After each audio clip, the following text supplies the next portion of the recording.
Happy reboot, darn. Welcome everybody to another wonderful night of Valorant here at the CF1 Spring Competition as we check in with our Western region. I am Stidle24, joined by Speezy24. That's right, 24 gang back in the building. We're on opposite ends of the spectrum here. You said you're going for the Ducks, but my older sister graduated CU Boulder. I've got to go with the Buffs. Yeah, and Stidle, it's a pleasure to have you back. This is the first time in, a couple of weeks we've been casting together. 24 gang is back in effect, and we have a crazy matchup tonight. It's CU Boulder against the University of Oregon Ducks. Two teams who we expected to do a little bit better in the spring competition so far, but if we take a look at the standings, I believe we have a standings graphics. We can see what's shaping up in this Western region. Washington and Cal Poly have been dominating competition, sitting at 3-0, and you can see both teams, UO Esports and CU Boulder, sitting in that 1-2. So I expect UO to be a little bit better, seeing as I believe it was earlier this summer they won the Team Liquid West Coast War for collegiate supremacy. So they have some firepower, they have some game experience. I'm really expecting them to come out firing tonight. What about yourself, Stidle? You know, as much as that might be true, that in the past they've won that event, they haven't really been up to snuff so far throughout the competition. So I'm still putting all of my eggs into that CU Boulder basket. I think that, they've had a little bit of struggle here in the very beginning, but it's all about putting the pieces together. And it's not too late for them to make a comeback and put themselves a little bit higher up in the standings.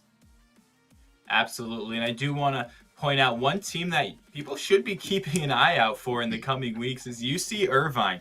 UC Irvine is a team that is notoriously good in almost every game that they play. So I'll be looking for them to make a climb up these standings in the next coming weeks and really make a statement when it comes towards those later towards those later weeks of the season. But giving everyone an update on what's going on around the competition tonight. So we'll be having on stream University of Oregon again.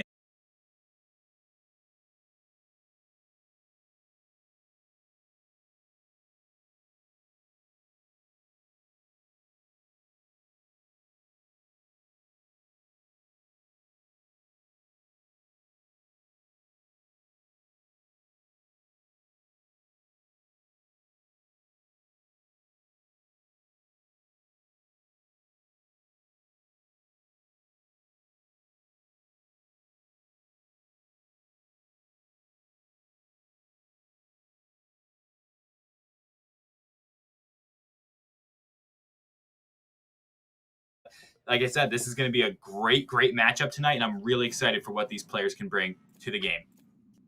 Now, speaking about the game itself, as we get into the Hero Select option here, not too much of a shakeup in most recent patches, but one big hit, that Reyna hit, kind of shaking things up at the moment.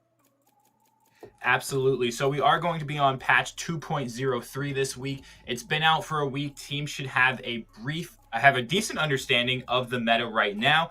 So for those of you who have not watched any of the VCT or watched any CF1 Esports from last week, give you a quick breakdown. We saw the Stinger. That's going to go from 1,000 credits to 1,100 credits. It also had its rate of fire reduced.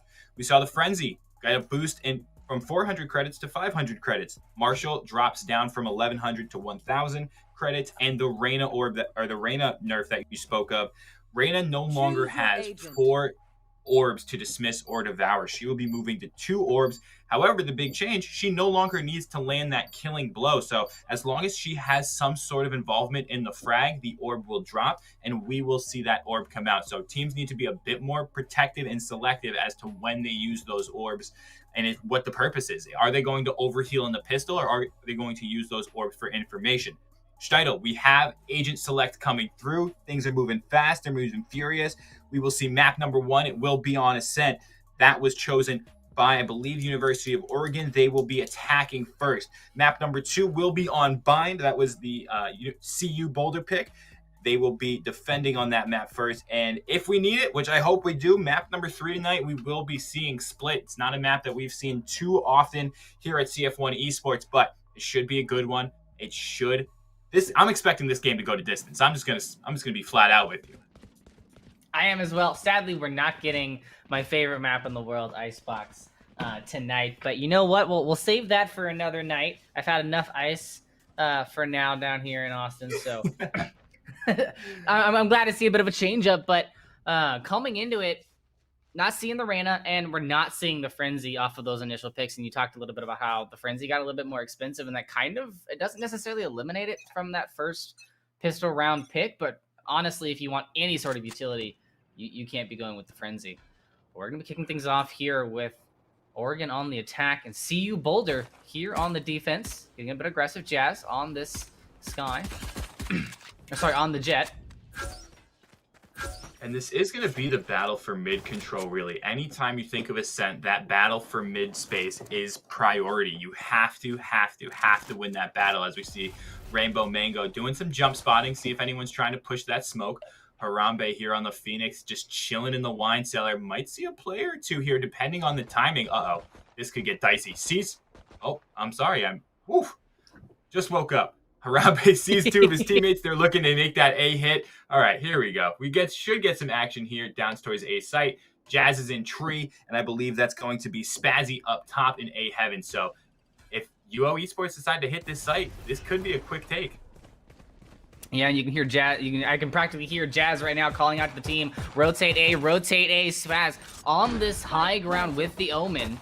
Able to put in a little bit of pressure, but the spike goes down for the Ducks. Jazz now pushing on to point, looking for the Phoenix in the corner. Isn't able to land the shot. Harambe finds the headshot, but a trade as Mango evens the scales. And now CU Boulder in a good position for the retake as they make their way onto the point. Jarrett over here underneath Heaven watches as a couple of members die. Oregon still stabilizing. And CU, if they can just deal with him in the bottom. But Jarrett able to put in a lot of damage. Doesn't get the final kill, but CU gonna have to walk away. Not too happy about that retake. Oregon seemed to have a really good handle on it.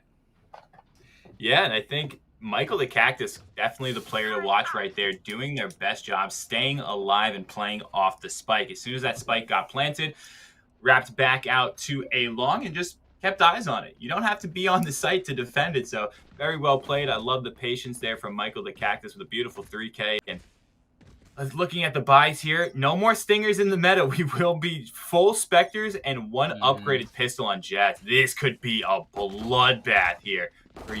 What else did you expect her? Oh! Quick double trade there. Both teams dropping the 3, but a flash comes through for Oregon, and that's going to give them the green light. One member left from CU Boulder. Going to have to clutch out that 1v3 Mango, equipped with a classic and a dream. Able to land those first 2 shots with skill, but a flank comes through from the Cactus. Yeah, the Cactus has some spikes on that one, that's for sure. So very well done there, as we see. Not losing too many players in the process is UO Esports as well. So they will have enough credits to buy. I would be very optimistic in saying that this is going to be the first gun round. And there we go. The buys are coming through. Jazz opting to spend... Jazz, Mac, L, and Spazzy all opting to spend every credit they have. So if CU Boulder lose this, yes, they do have a decent-sized loss bonus stacked up, but this could be devastation as their economy is back to almost nothing. And UO Esports is just looking to blast their way onto this A site time and time again. Yeah, Jazz holding aggressively, but forced to back out due to the flashbang. We're seeing UO, however, get aggressive. There goes the run it back, immediately taken down by Jazz. Gonna have to back out. Rest of the team not there. Rotation coming in from B. CU Boulder losing 1 to Michael the Cactus on the flank. And Jazz positioning themselves well just outside of the Cyphercation. Not gonna give away their positioning. For the kill, there goes the turret. Able to pull the aggro, and what a kill from Jazz. Evening it up to 4v4. I love the position here from Frost. Up on the generator, takes down Pluto. It's not an angle you expect every day. So very well done as Ama takes down Breach and 3v1. Jazz with a hope, a dream, and takes down Frost. A little bit of heat there, but Ama takes down Jazz for the final frag of the round. And UO Esports, they must know that CU Boulder's Killjoy, Rainbow Mango, anchors this B site because they have hit A every single round and it's worked. I mean, at some point, if you're CU Boulder, you have to start sticking Rainbow Mango either solo on this B site and 4-stack A, or you rotate, switch the players and put Rainbow Mango onto that A site. But as we see here, yeah, this is just going to be a 4-stack. Rainbow Mango has to hold strong.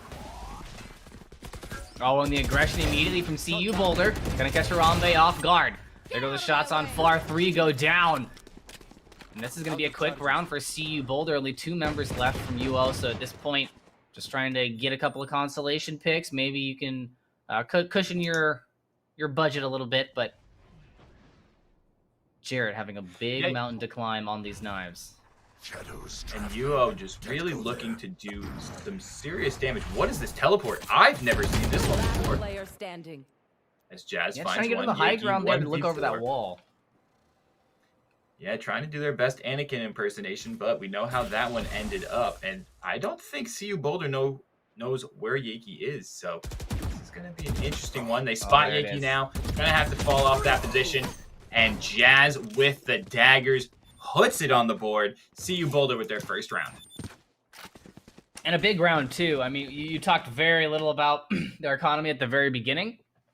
And, you know, that was a win or lose round right there. They were able to finally cushion up their economy, and look at that now. They were able to get full buys, and they're saved up for the next round while pushing Oregon into a bit of a tricky situation. A lot of the members of Oregon sub 700 or at least 700 credits.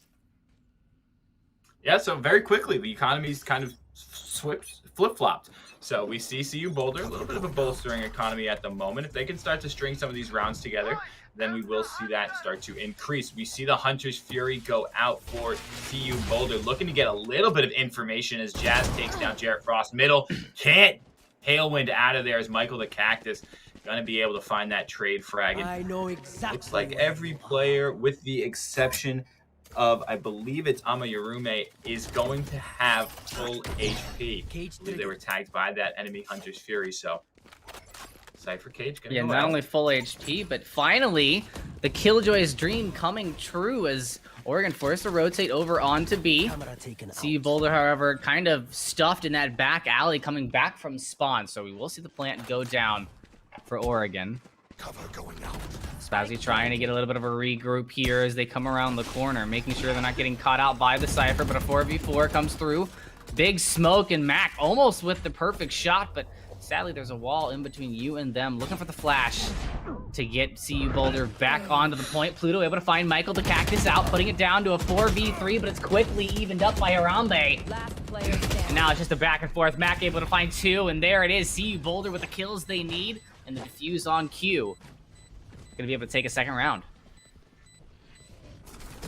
Yeah, and Streidel, I have to ask the question, does UO go back to this A site now? We saw it work for them. Every round they've won, they've hit that A site. Sure, they got the spike down this round, and that's a decent enough reason to possibly go back there, but looking at the economy right now, I mean, you're going to be on upgraded pistols. Don't know how I feel about the buy that Jarrett Frost is showing us right now, Frenzy and full armor.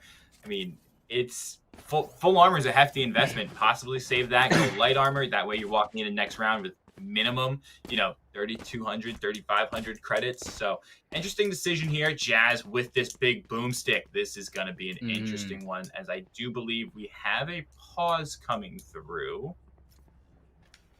if I'm not mistaken. And we're back. That was a quick one. I like quick pauses. Yeah. Not too shabby. I'm really happy about this op pick from Jazz. It's going to allow for CU Boulder to have a heavy presence. Man, English is a difficult language. Heavy presence on A, and allow for, if UO decides to push a little bit harder onto the B side, this time they're not going to get caught off guard and have to go for the retake. They'll actually have a bit of a presence there. Absolutely. And look at the aggression. Getting frisky already. It's almost like UO is waiting for this. They've definitely watched some demos here. They know Jazz. If he only took that shot. A bit aggressive. Seriously. Oh, and that's going to give it away. You can see the rotation off the minimap. Stop it. Blocking sight. I mean, immediate swarm. Yeah. Who was that with the frenzy? That's I believe it was Frost. It was the decision I criticized. Does enough to kind of create a bit of space and push back that Jet player. So Jazz here going to have to take here comes the action. Angle. Oh, Swazi gonna be opening things up with a double kill there, and see you Boulder comfortable at the moment as they find two. Jazz still on point with the operator. Here's the bomb going down, knows it's just to the right. Remaining. Can't get the sight on, however, the rest of the team on point, able to get the job done. Just one left at the bottom, and Pluto gonna be taking them out. Not a planet, but definitely a top player. I mean, Pluto, it has a decent enough gravitational pull to where if you get close enough, it'll take you down. So 2K for Pluto that round, and I have to commend the way Pluto played that, right? We saw 3 members from UO attack into that tree room. Pluto was just on the other side of Harambe's blaze wall and could have very easily gotten a little too big for their britches and pushed that wall. Probably would have ended with another, 1 or 2, but decided to wait the wall out, stayed patient, and found those frags towards the end of the round. So very well done. And I, again, have to commend that kind of play because for most of us, you hear the footsteps, you know there's more than one, you're going to swing that no matter what. But that's the difference between us casters and the actual players. Yeah, we don't need to talk about my rank. That's okay. I'm curious. We'll keep that secret. It's low bronze. What? Okay. Those who can't play cast and those who can't cast coach. But Harambe making a ton of space with that run it back. The hot hands goes out. Michael the Cactus, the opening pick, and the Killjoy lockdown has been popped. But look at this response. See you Boulder's just take it straight to UO. That was fast. That was furious. Beautiful play from CU Boulder. They responded to aggression with aggression. I mean, that's what happens when an immovable object meets an unstoppable force right there. Absolutely fantastic to see. And, this is what I was talking about. CU Boulder, they're a team of momentum. It may take them a couple of weeks to show up on your rating lists, but hey, they're on the climb. And now that they're comfortable, I have a feeling that this is where CU Boulder is really going to hit their stride. Yeah, and I mean, again, I can't count out UO just yet. They have lost 4 straight. This map, it's close to 50-50. I mean, we've seen Ascent go either ways. We see a lot of 6-6 halves on this map, so can't count anyone down and out just yet. It's not like Sentinel's Envy from the VCT this past weekend, which was a stomp, and Jazz just took Jarrett Frost's face apart. Oh my goodness. Yeah, what a way to kick off the round. Absolutely fantastic. And then the pardon my pun, the Boulder keeps rolling. Kill after kill. And even though they're playing carefully, UO not able to pick up the kills there. Yaki trying to get something done. Isn't able to find the better part of their counterpart. And CU Boulder with every single member alive, able to take another round, and they're looking really comfortable. I think that Oregon needs to throw something into the mix to shake it up. 2 things for you, Shadow. 1, really love the way CU Boulder has had... I mean, we've seen rounds where Pluto goes nuts. We've seen rounds where Jazz goes nuts. That last round, Spazzy had a 3K. I mean, every player is really pulling their own weight here so far, and that's something that you love to see. They're just playing so composed and together, and it's a great thing when everyone can be on the same page. Now, flip that, reverse it, Missy Elliott style. UO needs to run the flying V. Show me something. Get, I don't know, Jet up front. Don't do that. Definitely flying don't V, do that. not dying V. Yeah, basically. Unfortunate peak there at the very beginning, and with a little bit of information from Pluto, the aggression button gets set in. Gonna break that wall, make sure that nobody from Oregon can hide behind, but Cactus onto the point, able to find Mango out. And Mac alone in the back of the point. Beautiful flash into the perfect turn. What a play! And you're talking about how they're taking turns, running rounds, and Mac's been sitting at the bottom of the leaderboard, but this is the round where they really came to light. That flash was beautiful. Every time I think, oh, okay, Mac's going to lose this, there's a player that's wrapping around Boathouse. There's a player that's also coming from that ledge. I'm like, okay, Mac's in a 2v1. He's going to lose this. Jazz is like, I got your back, bro. Just absolutely blast, I believe it was Michael the Cactus, to no man's land and allows Mac to just take the 1v1. I mean, every corner that UO Esports turns right now, there's at least 2 CU Boulder players looking at it. Every single one. The crossfires are looking pristine. And look at this. B rush. This is just tilt to the maximum. This isn't gonna work. They've got to get something done, but that Killjoy just the barrier to their entry. The flash goes out, the shot still rings true. Jazz playing sweet music while Mac in the back is able to find the headshot onto Yaki Jazz. Coming in big with the knives, and this is CU Boulder smoothly taking another round. They lost one member, but wow, what a showcase of skill in that last round. Doesn't matter if Jazz sees you. Flash through the smoke. Look at this shot. I mean, even the shot from Mac is gorgeous. Flash, gonna peek out, get one more in the back. Yeah, that's a penetration headshot, by the way.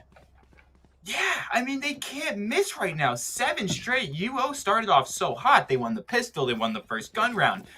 CU Boulder looks like a completely different team. And again, if this is a rush, they're walking right into Jazz's hands.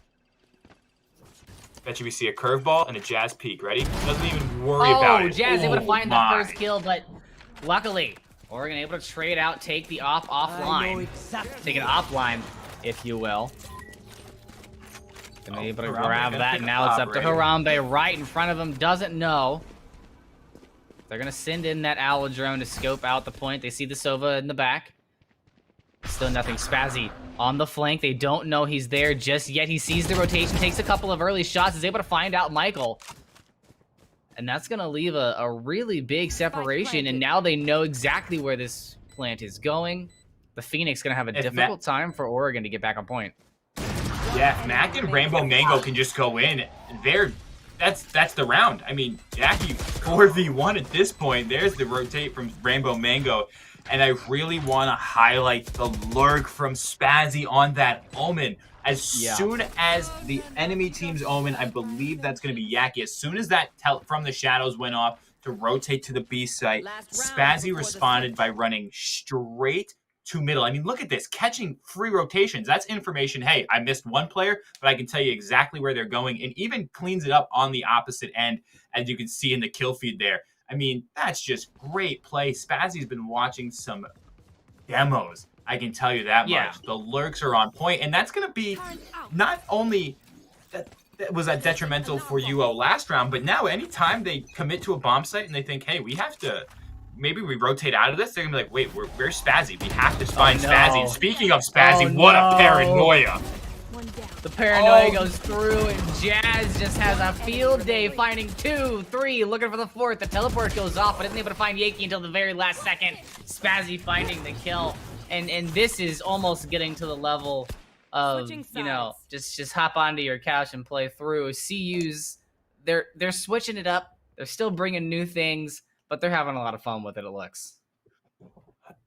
I mean, Steidl, I hate to say this one's all but over, but wow. I also want to remind the viewers at home, this is the University of Oregon's pick. Ascent is their map pick. So if they lose on their map pick, I am nervous for what's to come in map number 2 on Bind. Folks, we also want to remind the viewers at home that CF1 Esports wants you to get some skins. Maybe it's some skins in Valorant, maybe it's some skins in League, doesn't matter. Type !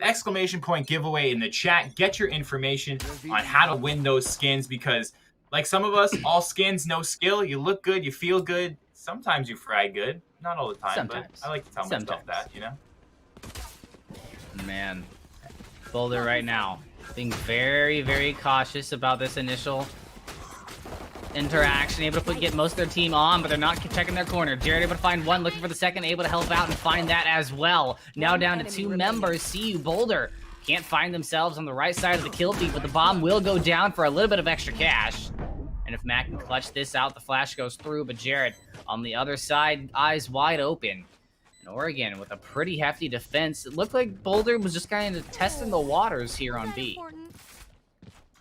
Yeah, I like the idea, especially commend Mac for getting that spike down, making the team play right there to get the couple hundred extra credits in there. And look at this from Frost. Great positioning. Wasn't the prettiest shots onto Rainbow Mango, but found the frag, got the job done. And here we go. Look at the mini-map. CU Boulder fully stacked onto this A site. They haven't forced anything, so they will have plenty of credits going into next round. As I say that, though, we'll see some upgraded pistols come out. Sheriff in the hands of Jazz, which by all means, 17 frags and we're 13 rounds in. Go ahead. Do your thing, Jazz. At this point, it's just let Jazz go nuts and see what they can do. Because there's only one player on site. They have to clear this out. Excuse me, make that 2. Harambe and Yankee. Yeah, Stinger go absolute Burr? carnage on point right now. Boulder down to 1 member once again. It's just Rainbow Mango. And What? This, Wait, it's Steidl, they just frags. walked right past each other. Rainbow Mango just walked directly Don't tell them. past Don't Frost. tell Oregon. Oh my gosh. There's no way. They're gonna get more money from another plant here. And the There's no ult way. orb They have with to the know. plant will have the ult. This is actually a pretty big There's play hope. from Rainbow right now. Oh, but the Stifer Nerd Cam in the sky is going to spot them out. Rainbow Mango, hope, a dream. Do they have this in the bag? Spots out. Got the Stinger in hand, so Stinger does go Burr. We've seen it happen before. It decides to take the fight, but Ama, your roommate, got the tech, got the shock dart, and has another round for UO The Esports. second bounce. Saw the first bounce of the arrow and it didn't take damage after the first bounce and said, I've got the go-ahead. Turned to that corner, bounced off that second wall, bounced right back to him and took him out. I'm just still so Unfortunate. perplexed as to how Rainbow Mango walked directly past Jarrett Frost in the smoke. I mean, it's an omen smoke. You can see once you're inside of them. Wow. That's something interesting. Something we're going to have to take a look at. But looking at the buy here, full buy for the side of CU Boulder. That's 3 Vandals, full armor, and 2 Phantoms. Jarrett Frost. Shiloh, you see what I'm seeing? The big boomstick, baby. Jarrett Frost going to have to Question show me is, something. can they pull beautiful. it off as successfully as CU did? And they're going to keep it mid, but nobody from Boulder really pressuring mid control right now. Bit of a split push. Looks like they're going for the delayed go. Oh, Jarrett going to be taking Pluto out. Jazz really needs to come up big, but Harambe going to be the one finding the headshots, and that's going to be a great setup for Oregon as they go into this defense. 2 men up. Not to mention Boulder's split right now. And They've got 1 member mid. Yeah, I think that Rainbow Mango tried to put the lockdown on B site and force the rotation of Harambe and Pluto, or excuse me, Harambe and who's the Omen? Yaki off of that A site, give the teammates a free plant, but UO Esports held true, didn't bite on the fake, and that's a wasted lockdown. Yeah, you can't really contest mid. There's that op. Oh, this is gonna be very tricky. Smokes I'll do need it. to happen right now. No smokes. Oh, but the shot doesn't land.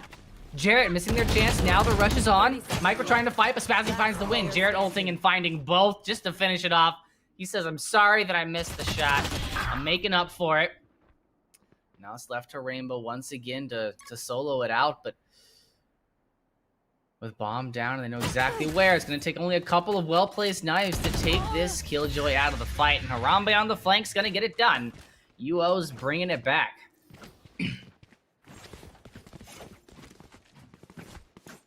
Yeah, UO, never say die, but Steidl, look at the timeline right there in the middle of your screens. This is the same thing that happened to open up the game. 3 straight, 1 pistol, won the subsequent round, and then won the first gun round.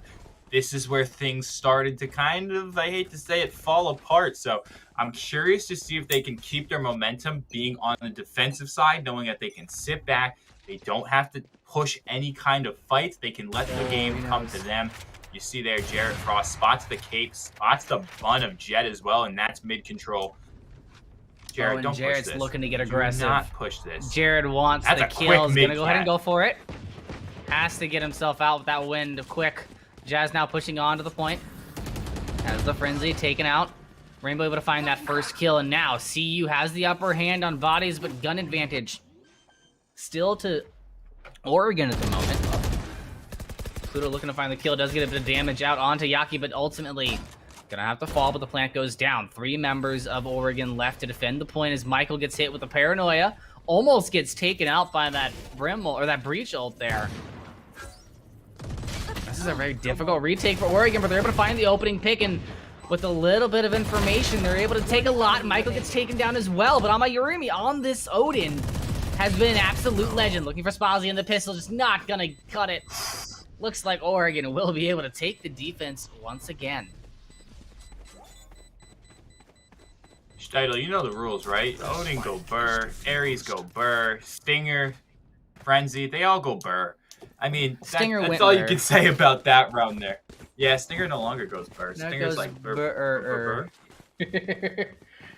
Something like that. But something like very that. clean round, and I'm glad UO starting to pull it back. Like I said, they were my team to kind of look out for. I had them definitely winning this matchup, and CU Boulder put up some fight, but on the attacking side, they haven't been giving me too many looks. I mean, it's either been a straight A push, a straight B push. There's been no defaults, no playing for picks. Jazzy hasn't been on the operator.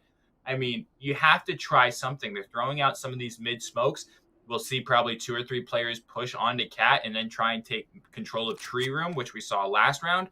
We saw how that turned out. So, guaranteed, I have a 5-head. You should run. They were able to pull Jarrett's aggro. So now they've got that operator right there. A bit of a body block from their own team as Jazz tries to get in for a big kill and finds the target. Jarrett out, off, down. Harambe, however, able to equalize. Finds 1, finds 2. The shots are there and the run it back keeps him safe. Jazz was able to get a little bit of control onto the high ground of the plant. Will be able to go down. But Boulder now working at a player deficit. And I believe the op was picked up. But a flashbang plus an Odin equals a lot of bullets and a lot of damage. Amayumi able to open up a bit of a distraction for Yankee. Pluto finds 2, only needs to find Pluto 2 has more. the Hunter's Fury. Scanning ahead.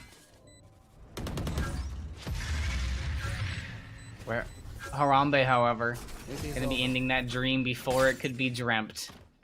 Another win for Oregon as they look to even up the scoreline 8-9 in what started off to look like a pretty uneven fight has begun to tilt back to even scales.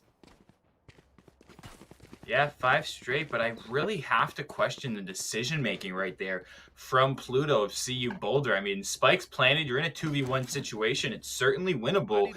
You have Hunter's Fury. Play off of the Spike. There's no need to check it. Just tap Hunter's Fury once, tap Hunter's Fury twice, buy some time, and then use the Spike as your extra man in that situation. So, unfortunate situation as another unfortunate situation. As soon as the Jazz's Blade Storm gets popped, so do they. What a shot from Jarrett Frost right there. Great way to start for Oregon right now. The Ducks coming out on top. Yiki looking to get a kill for the smoke, but gets taken out by Pluto instead. So Boulder able to get a bit of a stabilization, looking for the wall bang, but Cactus isn't able to find it. Wow, my eyes are down. Able to get a ping onto a couple of members onto the point as Oregon looks to take back the high ground, and Aladrum from CU Boulder pushes Jarrett out of that heaven spot. And it's just a bit of a free-for-all of bullets. Harambe now trying to round this corner, able to find the kill onto Pluto. And if they're not careful, he's able to find a second. There go the kills, the flashbangs out. There's the curve, there's the shot, able to find 3. And Harambe absolutely cracked right now. Yeah, this is a totally different Harambe than what we saw in the first half. I mean, a 3K, a 4K, Harambe is doing it all. And it's making the world of a difference. I mean, the only positive player right now on UO by a pretty decent margin. Look at this. One, knows there's a second player around the corner, throws the curveball, gets the frag, and then sees the player in hell and tags that player as well. So wherever Harambe goes, the team will follow. And I also want to give props to Amayurume on that Silva from UO Esports. 10 assists, as well as Mac L and Spazzy both sitting with 10 assists as well. So props to them being team players, but you have to convert. And right now, this has been all UO Esports since that halftime. Yeah, it's been a pretty big flip of the coin. And momentum is a really big deal in this game. I talked earlier about how CU Boulder is a team of momentum, and we're seeing that now. They've lost that momentum, and it's a little bit difficult to get the kickstart. A bit of a tires in the mud situation. And like you said, they need to throw something into the mix that's a little bit different. And I like the setup that they have right now, keeping that Killjoy kind of back mid, hopefully to cause a little bit of a disruption. And I have to question the buy situation here from CU Boulder. You have 2 players one player who's got Phantom, full armor. Jazz, go ahead, do whatever you want.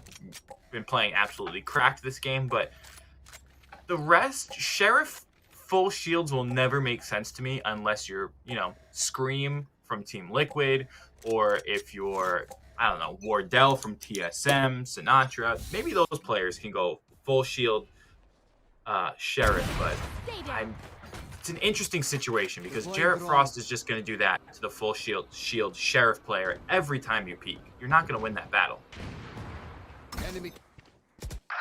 Oh, and this might be an opportunity right now for CU Boulder. Drone didn't find Jazz out, so they're able to sneak in and find two. Jarrett, however, still picking members of Boulder off in mid. Even though they've got control of the point, the spike being sought after it like a hawk right now. You're gonna have to find a way to outmaneuver that operator, get that bomb, get it to B. There you go. Get that bomb down. This is Boulder's chance to turn momentum back into their favor. And this will be the lockdown as well for Rainbow Mango.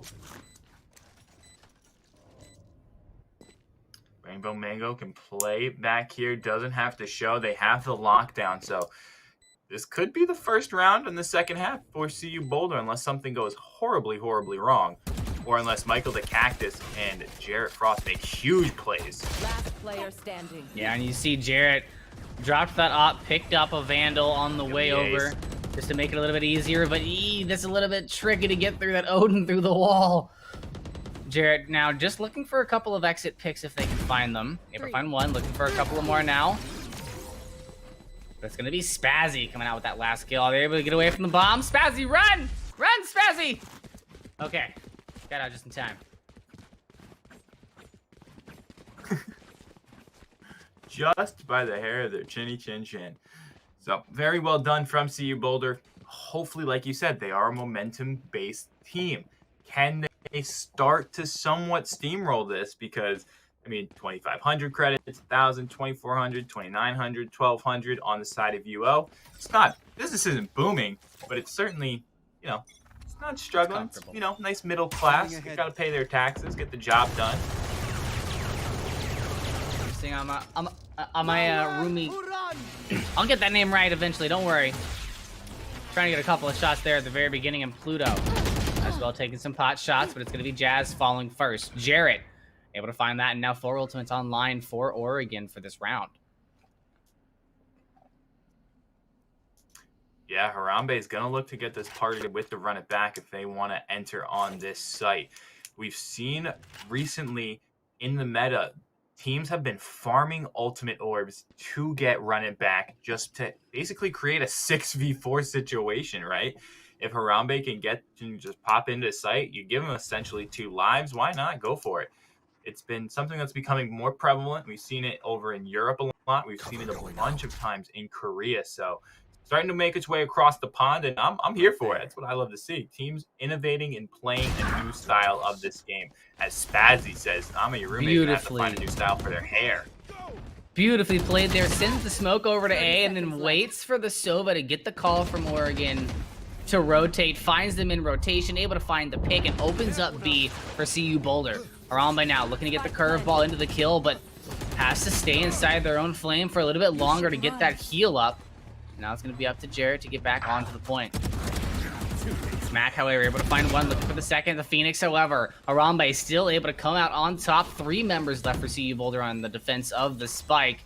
But time is not on Oregon's side. They are going to have to make a decision about how they want to push. And Jarrett will be checking the back out instead. Finds Pluto. Beautiful curse replacement there, putting it down to a 2v2. The knives are out. Here we go. Into the back of the point. Fakes the defuse, but Rainbow able to find one. Jarrett equals it up. Able to clutch it out. Are they going to have it in time? I think they've got it. I think they've got it. Time. Jarrett Frost. I was curious what they were trying to do as soon as they popped the Blade Storm and said, okay, I don't know if you're going to have the time for that, but proving us wrong as we see here, finds the lurk from Pluto and just blasts them down. So very well done. Gets the defuse. 10-10 Steitel. This could go into overtime for map number 1. Things get spicy here at CF1. We said we wanted a doozy, and they're giving us one right here, right now. Could we get like 24 rounds? Just like 24s across the board? Get out of my way. If that happens, Steidel, I will personally get you a Valorant skin. If we see both teams with 24 rounds, I will allow you to get any skin that you want. Knife, Vandal, Phantom, Op, you name it, doesn't matter. But Pluto and Jazzy doing their best to make sure that that does not happen.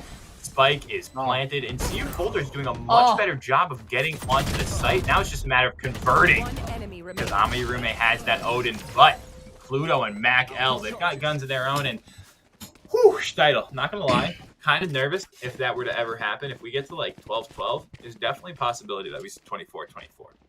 Well, here's the deal. If Oregon wins one more round, if Oregon gets to 13, that's 24. And if they win one round and Boulder gets to 13, no. That's 24. That's 24 rounds.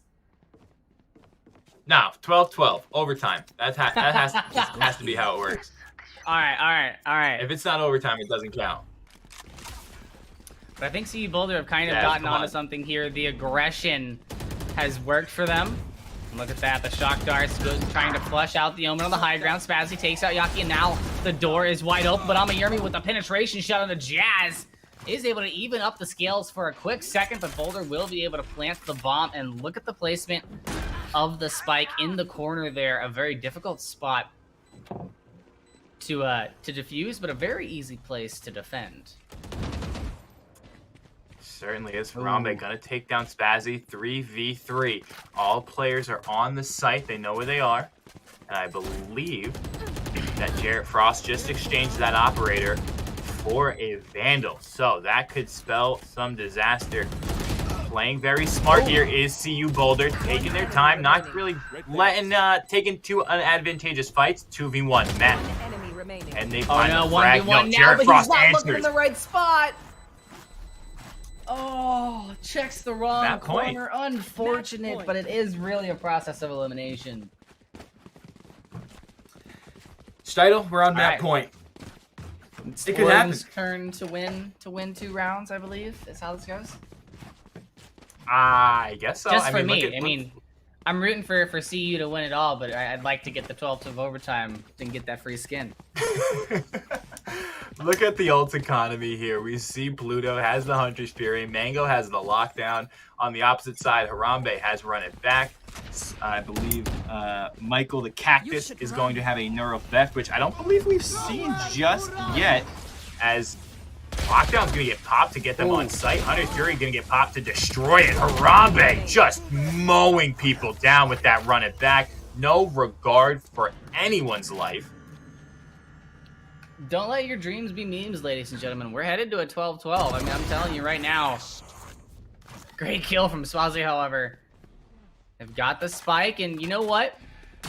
Pepper in a couple of kills, but oh, the teleport's unfortunate! Jarrett's right there! Tried to teleport behind the decent amount was invested in that. Yeah.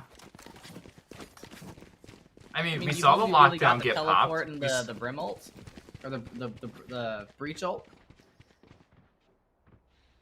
Yeah, I mean, they could run a fake, give Spazzy the spike, let everyone go one site, and then just have him from the shadows out of there. But that's a risky play, because if everyone goes to the site and Spazzy dies, I mean, there's no one left to defend that. So what I want to see here is I want to see a lurk from Rainbow Mango, right? Can they start to play these rotations? Can CU Boulder force a rotation from UO Esports? Because right now, UO has just stayed true to their calls every single round. We haven't seen anything too crazy come out, and they've just been feeling out the rounds, I think, a bit better than CU Boulder, at least on their defensive side. On the attacking side, I mean, we saw it multiple times from Spazzy, just taking those lurks, pushing through middle, gaining information, and then just cutting off the rotation. So I would love to see them put that thing down, flip it, and reverse it again on the attacking side. Can Spazzy find an opening to push and get into the backlines of UO? We'll see here. From the shadows, playing the aggression. Canceled. Tagged. Oh, they're not looking out for the camera, however. Finally able to take it down. Michael on the high ground.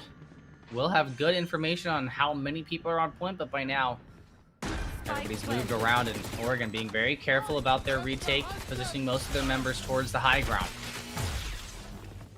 Army as well using their ultimate, but only able to suss out one member. Oh no! Timing. And with that smoke, unfortunately timed. Spazzy gonna get taken down, and the trades need to come through, but 3 kills for Oregon. 2 members left for CU Boulder. Make that one. It's all up to Mac. Able to find 1 kill, needs 3 more. Has the lineup, but doesn't know yet. Barely misaligned there. Almost has the kill. Able to find 1 onto Amayuri. Has to swap out weapons, however. It ran out of ammo at the very end. Unfortunate indeed. Oregon able to put it to a 12-12. Can we hear it in chat? That's a free skin for Steidel. Steidel, you are going to be the most swagnificent player in bronze, aren't you?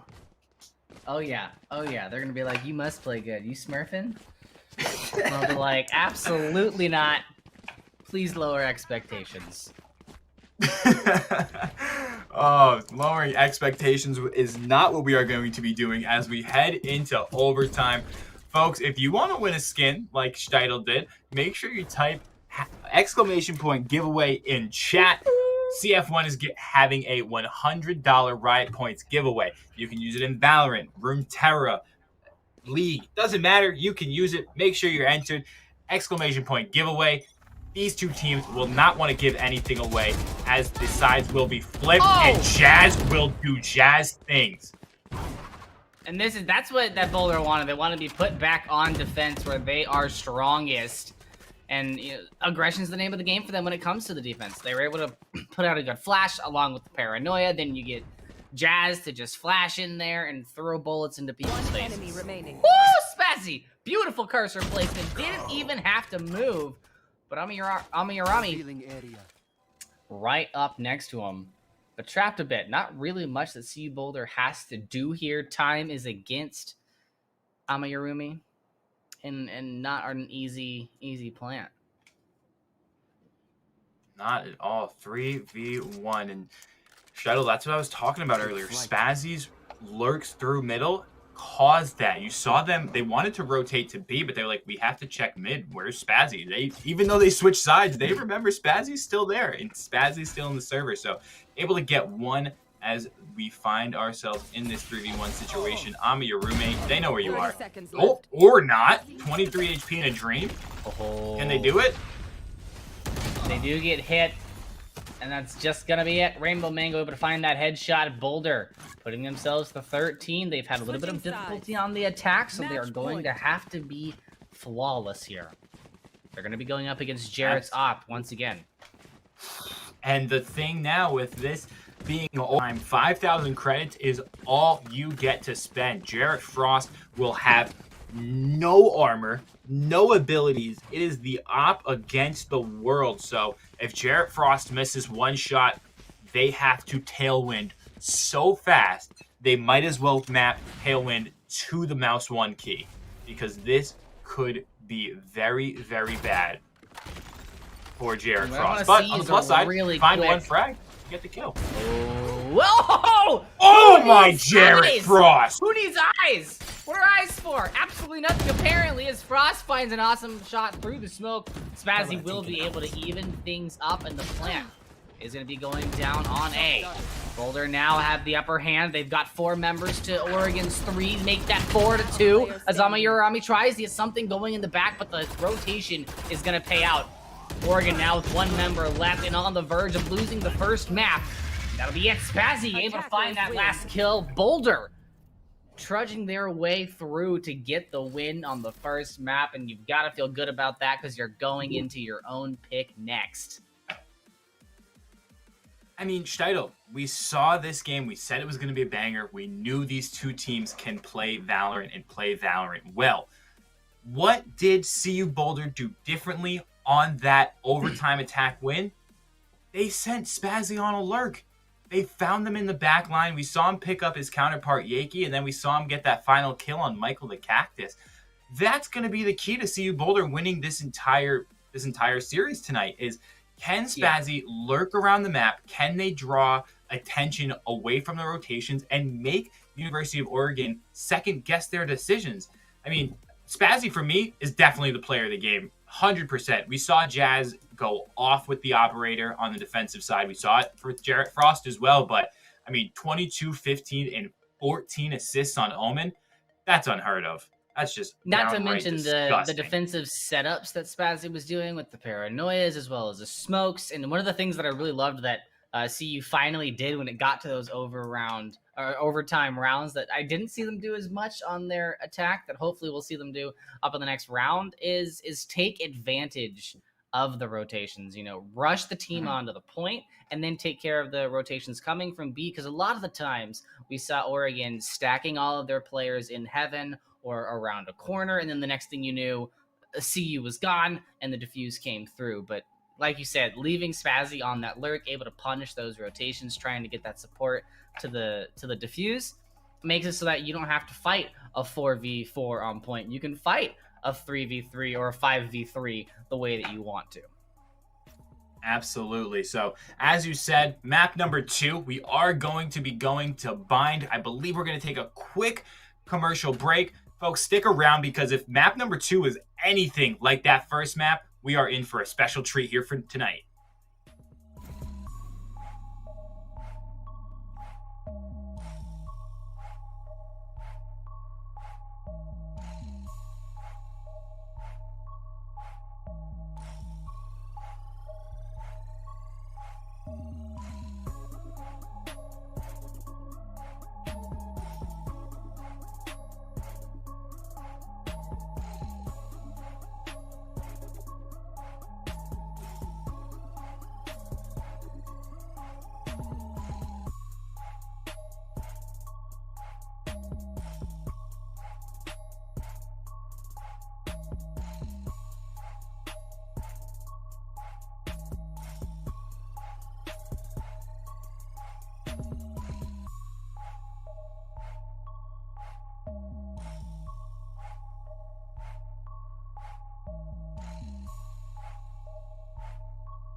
Welcome back, ladies and gentlemen. If you're just tuning in, make sure to go watch the VOD, because what a matchup we just saw. CU Boulder and University of Oregon Esports just absolutely dueling it out 14-12 in that first map in favor of CU Boulder as we head into our second match, which is their pick as we head into Bind. Yeah, and I mean, this was just two juggernauts trading blow for blow. It looked like a title fight between two heavyweights. So props to both of these teams. Neither of them wanted to back down. In the end, though, we saw the difference maker, and that was Spazzy. We talked about it before the break. The lurks and the presence that they had on the map made University of Oregon start to second guess their decision making. So very well done. But we also want to highlight Mac L on the breach title. We talked about this a bit during our break just now, and you know, we didn't necessarily see Mac a ton in the kill feed, but we did see them just assisting on what felt like every single thing. If you look back at the stats, I think there was something like 18, 15, and 17, which again, you're on a breach, you're supposed to initiate those fights, but I've never seen something like that unless you're Vision Strikers in Korea. Not to mention the impressive play and mechanical ability we saw, you know, the beautiful flashbang on B site that led to two picks, as well as securing the round. What was so close to being a really clutch hold on the spike on point A. A lot of impressive things coming out from there. But one of the things that we talked about we wanted to see more of, and that was Yaki. Yaki in the last round on that Omen did a lot of lurking, a lot of smoking. Paranoias didn't seem to be landing as much as one would like, and impact as far as kills and assists went weren't where I would want them to be. So I really would like to see Yaki kind of bring it up a notch here in this next matchup. Absolutely, and if I'm not mistaken, I believe we're gonna have a sub for UO Esports, as Ama Yarumi is gonna come out for Yimage, aka Jimmy. So this could be interesting. I'm curious to see how this plays out in UO's favor. If it does play out in their favor, you know, we've seen 6-man rosters or 6-player rosters start to blossom up in other games, such as Counter-Strike. You know, we've seen Vitality run a 6-man roster, or Navi run a 6-player roster. So curious to see if Jimmy here can bring something to the table on this Jet pick. Rainbow Mango and Spazzy, though, this is going to be the duo to watch on CU Boulder. Rainbow Mango, previously playing the Killjoy, now is going to be on Ray's duty. This is going to be fun to watch because we didn't get to see them do crazy things on Killjoy last map. You know, you had to play Compose, have to play Control for you to be effective on Killjoy. You got to stay alive. That's really the name of the game. But now on a Raze, the name of the game is create space and cause havoc. So I'm curious to see how that transitions from playing a Sentinel like Killjoy to just basically going dumb on Raze and clicking heads. Well, I'm really excited to see what they do with Jimmy. We saw, we saw Jarrett on one of those duelists last time around, and they're gonna be taking up Phoenix. And just kind of adding a little bit extra attacking power, I think, is the aim with bringing Jimmy into the mix. It was one of the things we saw UO kind of lacking in on a lot of their pushes. At the very beginning, a lot of heavyweight had to get pulled by Harambe as well as Jarrett. And so I think they're just trying to spread that around a little bit. So look for Jimmy to frag out. Certainly looking for Jimmy to frag out. This is going to be a jet battle for the ages if that last map has any indication. I'm also curious.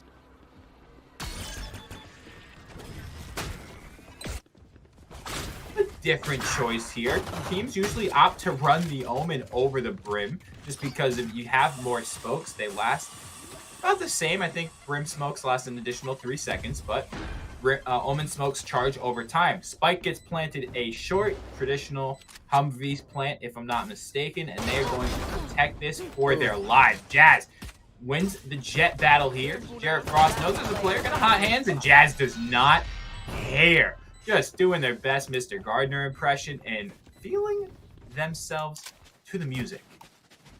Yeah, we talked a little bit about how aggression was the name of the game with CU Boulder, and that's just a perfect example of it. Rainbow gets the early kill with the satchel, follows up with a double, and then they're able to just kind of flow into Hookah, position Jazz in that weird spot back of point where you really don't often expect people to be because of how open it is from every other angle. A very dangerous place to sit and wait for your enemy.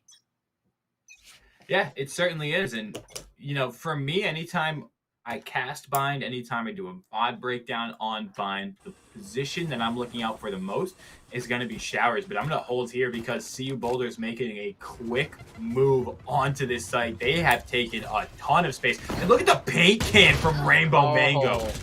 Shifts Into the two back, but it's players not down going to get it low. done. Jimmy's still alive. And CU able to squeak out a few more kills. Spazzy not alive anymore, but still showing up in the kill feed. 3 members for CU Boulder on the spike plant, and both of Oregon's defenders very low. There's a satchel. They know that someone's there, so Rainbow is going to get a little bit more damage speckled in. Not going to find any shots, however. Icky moves on to the point, gets taken out, and now with just the Phoenix in the elbow, they know exactly where this retake is going to come from. Jarrett, spraying for fun, knows that it's really a hope and a prayer right here as Boulder takes their second point. Momentum early could be an issue. It certainly could because we saw it last map as well. CU Boulder, they get off and they don't look back or let their foot off the gas. So we will see a bit of a bonus round as 3 players will keep their weapons from the previous round as UO. Fully invested. 3 players with no credits after this. Oh, things are going to get spicy. And look, even CU Boulder not fully investing as we have the upgraded Sheriff and a Bucky coming out. I couldn't see who that Bucky was on, so want to keep an eye on the kill feed for that. I think it's going to be the Cypher. Oh no, there goes the Bucky from the Jet. Jazz is taken out by Icky, but the trade is there. As Michael moves into Hookah, 2 members of Boulder lie in wait. Pluto does get taken down. That opens it up for Cactus. Able to find Mango, looking for the second kill now onto the carrier, the Spike. But they're going to go ahead and just take that teleport, get out as quickly as possible. But they're not looking for Jarrett on point. Able to back out, finds 1, looks for 2, isn't able to find it. Mac still able to secure a kill and get the plant for a little bit of extra cash for CU Boulder. But a 1v3 is going to be a very, very hard position to be in. It's certainly winnable, though, because if you take a look at the top of your screen, Harambe's got about 20 HP, possibly, to work with here. So it's certainly winnable. You do have to isolate both of these frags as a bit of a bait comes in, and Mac is not buying it. As the Molly can play off site, that's going to buy even more time. If they win this fight, Mac's got the round. For sure. Max, stop it. Just 1 more. He doesn't even need to Needs get to have the frags curse by time. replacement. Jimmy. Oh. Just able to secure it, but is the defuse going to land in time? I do believe it is. With plenty of time to spare. A whole 1.3 seconds, Steidl. Jimmy has offended you would even ask that kind of a question.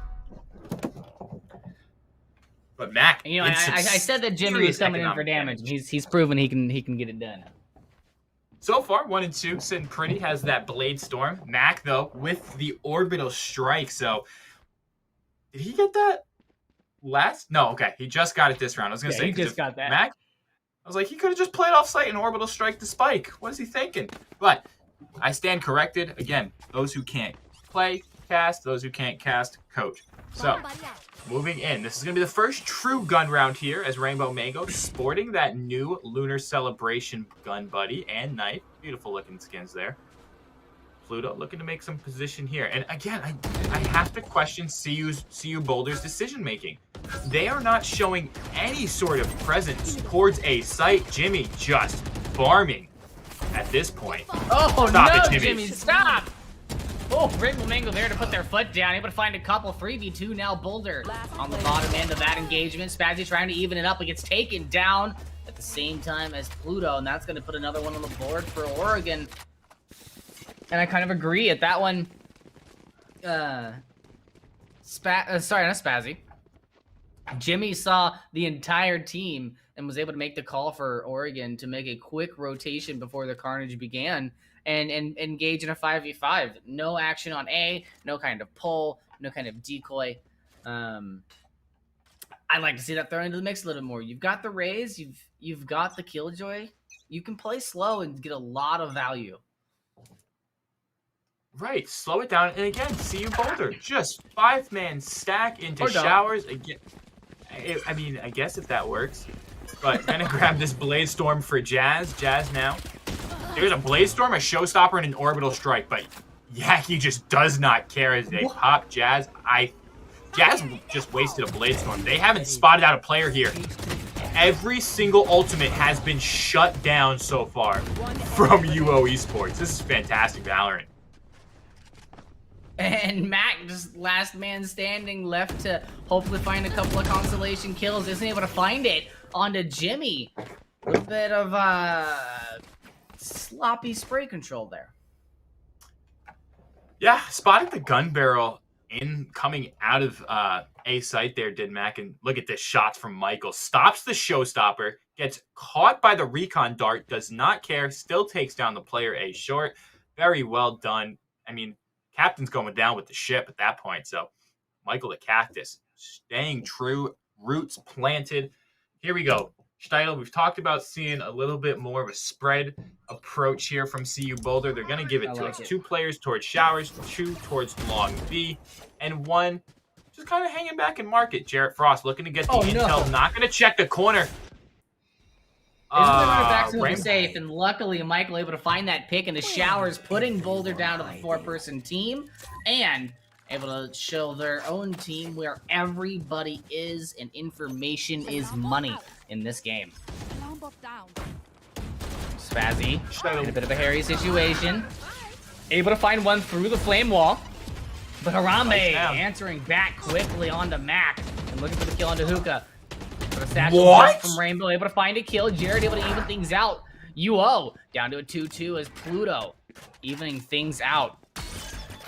And a preemptive rotation from Oregon is going to pay off big.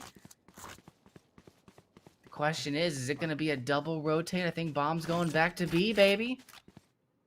I think you're right. Yaki's starting to kind of lurk towards, or excuse me, starting to kind of move towards that side. So they are going to play split. Traditionally, when you're in a situation like this, you want to just play for the trade. But Pluto has that recon dart. Could just shoot it out towards spawn. They don't know if site's clear or not, so they're going to play this one super cautiously. Interesting decisions there from CU Boulder. Yaki's going to wait for the teammate in Michael the Cactus, and then they're going to go this one together. Plenty of utility here to work with if you're UO Esports on this retake. Pluto, only about 44 HP. Paranoia goes out. Both members from UO Esports on site. They could tap the spike if they wanted to. That's what they're going to do. Try and draw somebody out here. Killjoy Molly instantly popped. Spazzy going to get this. Oh, no. Not able to find the frag. One enemy remaining. Did they buy enough time? No.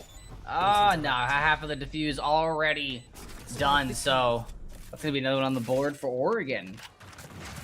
And I would have liked to have seen them push up a little bit onto point. I totally agree. If I'm the coach of CU Boulder right now, this might be the moment to call a tactical timeout. Reason being, I know people at home are like, tactical timeout, it's 4-2, the game's just getting started, players haven't really found their footing yet, and that's exactly why. I mean, players are making very interesting mistakes here, and just the little things they need to clean up. For example, Rainbow Mango was hanging out in market back there last round, saw the run it back get popped, and just could have let Harambe very easily, didn't check their corners, could have let him run by, and no information would have been given. That would have been the call. Hookah's clear, let's start to rotate out, but instead shoots the run it back body, doesn't get the frag, doesn't get a man advantage, and gives up a ton of information, because if there's no one in market, because now they know there's a player in market, if there's no one in market, players will start to push up. They can start to lurk that side. They can start to get into the back lines of UO Esports. And again, very interesting situation. Trigger discipline is something that is Not for everybody, but when those players who are disciplined enough to see one person and not shoot because that player hasn't spotted them, I mean, we've seen tons of highlight clips and multi-frags, and that can be the difference between winning or losing sometimes. So, interesting decisions there for CU Boulder. But Yaki gaining some information there. Gonna call out that this spike is absolutely going A as 2 players. Michael the Cactus as well as Harambe gonna have to hold it down. Each of them finding a frag. Spike's looking to go down. Harambe with an interesting decision to go into the recon drone there. Pluto gonna do one of their own. Paranoia shuts that down immediately. Spot. Yeah, the Paranoia shuts it down, but bullets are a little stronger than Paranoia. That's what Pluto's got to teach you. Operator shot not going to land from Jimmy.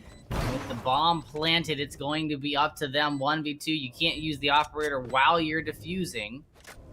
It's going to swap out for the Vandals just so that they can get a little bit more aggressive. But Orbital Strike, there's no reason right now for Boulder to contest this at all. They're going to be able to keep things alive. And why use the Orbital Strike when you can just kill Jimmy? And do what you need to. Teleporter be there, so they're going to get out. That's a decision I love. 2v1. You know the player has to defuse the spike. Save those ultimates. Maybe in a 1v1, 1v2 situation, that's the time that you really want to use those ultimates to protect the spike. So very well done there from CU Boulder. Finally, some decisions that I'm agreeing with. As we take a look at the ult economy, still have the lockdown, the Hunter's Fury, as well as the Orbital Strike. On the side of UO Esports, nothing is up in terms of ultimates. Jimmy's going to be the closest for that Blade Storm. 1 orb off. Curious to see if they're going to try and farm this. They are not, as Jimmy's going to be the hookah player. And Rainbow Mango clearing out a ton of space already. So CU Boulder starting to slow the pace of the game down. They're controlling the tempo, and they're doing it very well. So finally want to commend them for doing that, as Hunter's Fury tags only Harambe, if I'm not mistaken.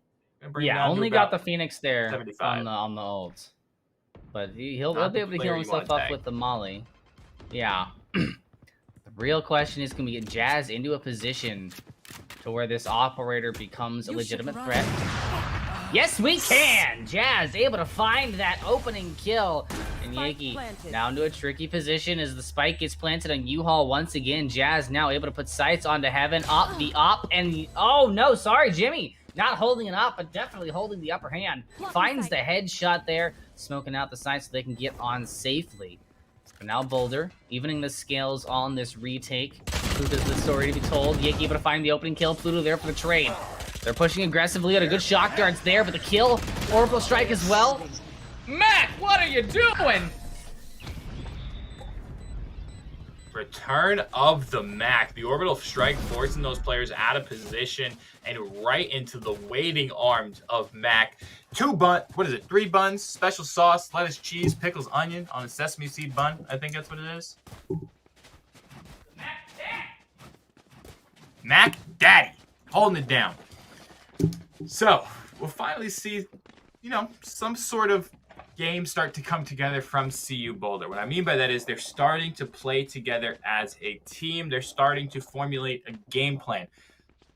So far, it doesn't look like they've gone too deep into the strat book, as it was, rush B, rush A, take shower control. All 5 of us push here. So finally, we are starting to see them sort of stick together, throw out some smokes, gain control, pick up more ground.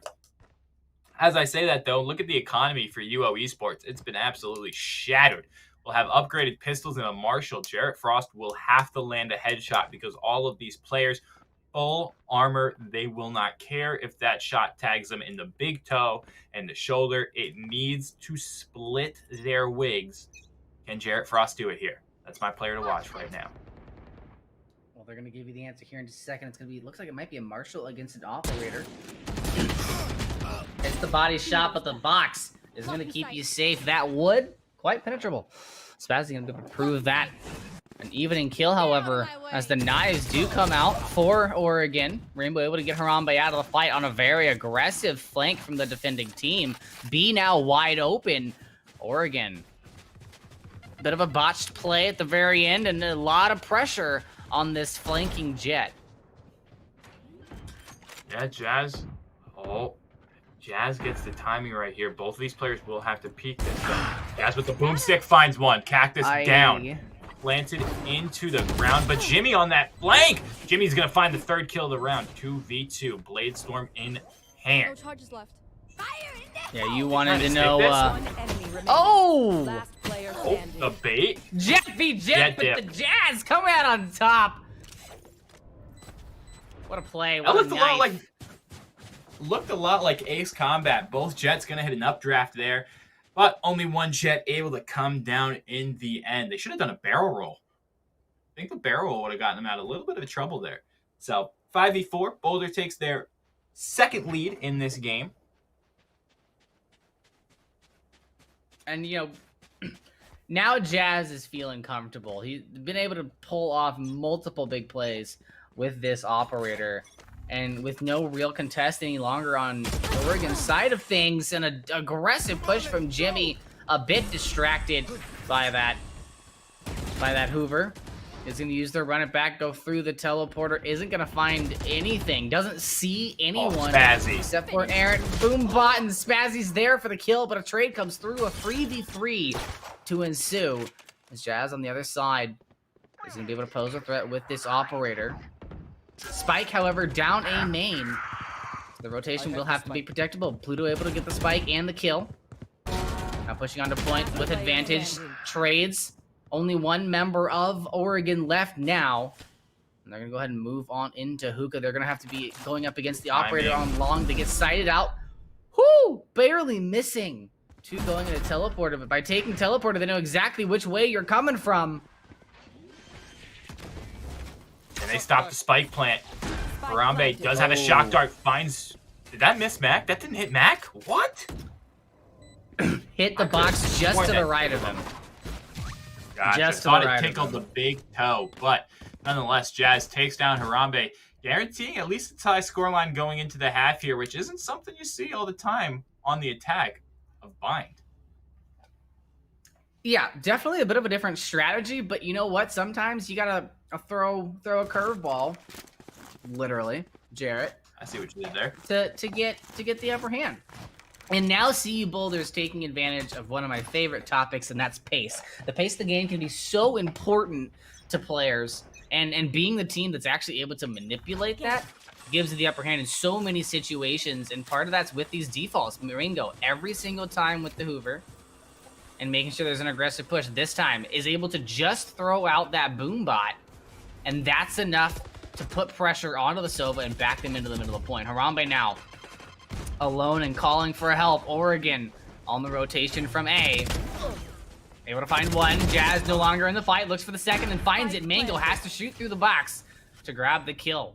And Boulder now down to 3 members as Cactus tries to retake on the elbow, but the majority, all actually, of CU Boulder are going to be going to be long here.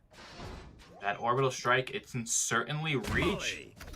Mac L also has the molly, so gonna look to buy some time. Oh, what a shot from Pluto as they get traded out. And Mac, just stay alive is the name of the game now for Mac. Gonna try and buy as much time as they can. Oh! As that's the spike, that's the diffuser, but it was stuck to halfway, so timing here is gonna have to be huge as Mac not able to get the kill. And I have to give a lot of credit there to Yaki. Able to stick the spike to halfway, make the job 10 times easier for their teammates there, and really put the pressure on Mac to push that site. Realistically, I don't know if they get the defuse without Yaki going ahead and biting the bullet and continuing to defuse through the orbital strike. Yeah, I have It to agree changes with the you on pressure that one. that you can put on it. It certainly does. Knowing that diffuse timer is cut in half gives you a much different perspective than if you have to stick the full thing. So very well done. UO Esports looking to give us a tie game going into halftime, but CU Boulder still plenty of opportunity, and Spazzy just deletes Jarrett Frost out of the server. Looking at ultimates, both sides have a Hunter's Fury, and they're both the going to be teleport in the back. That was a nice little bait there by Oregon. Jimmy using the teleporter and then very quickly tailwinding out of that position. But now with that Killjoy ultimate on the point, Gonna make it very difficult, but evening things up. Oregon now up on bodies and on position in heaven. They've got an extra man, but Harambe will fall. And there's still plenty of time. Yaki able to trade out. There's plenty of time left. Look at the flank from Jimmy on the minimap. Oh, Spazzy has no clue where Jimmy is. This could be a disaster. From the shadows, gets popped right on the site. Gonna give him the information. Oh! But Yaki, you had the information. I don't think he saw. He didn't see. He got taken out of it before he could see where he was. He didn't know where Spazzy was. Clutch or kick. And Spazzy clutches up. What a play. I mean, we talked about it last map. The player you want to really look out for, you're looking to do a little bit more on UO, is Yaki, and we praised him last round for sticking that spike to halfway and eating the orbital strike. But right there, I mean, you know your ultimate got canceled. Just wait for your teammate. They know where you are. Spazzy had every idea that you were in U-Haul. I mean, you saw them throw the nano swarm out. It's inclined that he knew where they were. But, I mean, that's just inexcusable from Yaki. Well, Hate to see it. 7-5. And now CU Boulder going on to the better side. He pushed with Jimmy. They both peaked at the right time. The issue is that I think they thought he was back left to point instead of back right. Yeah, certainly. But, I mean, credit to Spazzy, though. Did everything right. Played it nice and slow.